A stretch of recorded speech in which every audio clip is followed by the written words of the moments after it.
Nagagandahan at naggugwapuhan.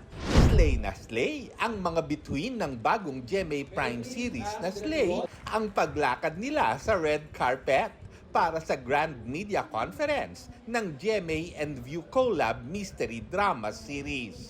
Kumpleto ang apat na bidang sina Gabby Garcia, Mikey Quintos, Isabel Ortega at Julian San Jose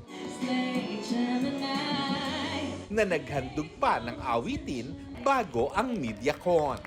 Dashing din sa kani-kanilang suit sina Gil Cuerva, Royce Cabrera, Nikki Co, Jay Ortega at Derek Monasterio. I'm happy that it's airing during March Women's Month. Yes. And sakto na 4 girls kami for Slay. And I'm just really excited to see, for the audience to see the other side of our characters.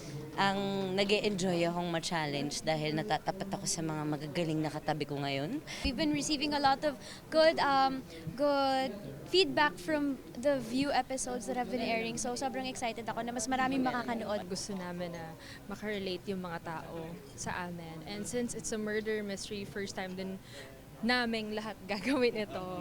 Sobrang excited rin si Derek dahil sa unang pagkakataon, gumanap siya sa isang character na ibang-iba sa mga dati niyang nagampanan. Si Zach is a very self-centered person and nakaka-relate ako siguro kasi ng mga 20, 22, 23 years old ako. Dumaan ako sa point na feeling ko ako yung king. Ganon sa totoong buhay. Nabago naman yan. Nakahanap ako ng way para i-re-channel at i-re-trigger yung ganong vibe ko dati.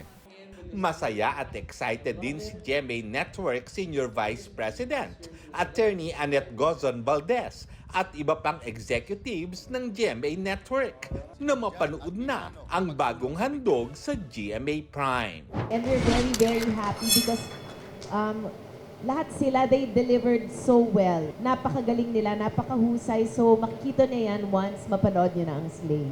Mapapanood ang Slay sa GMA simula sa Lunes, March 24, 9:25 ng gabi.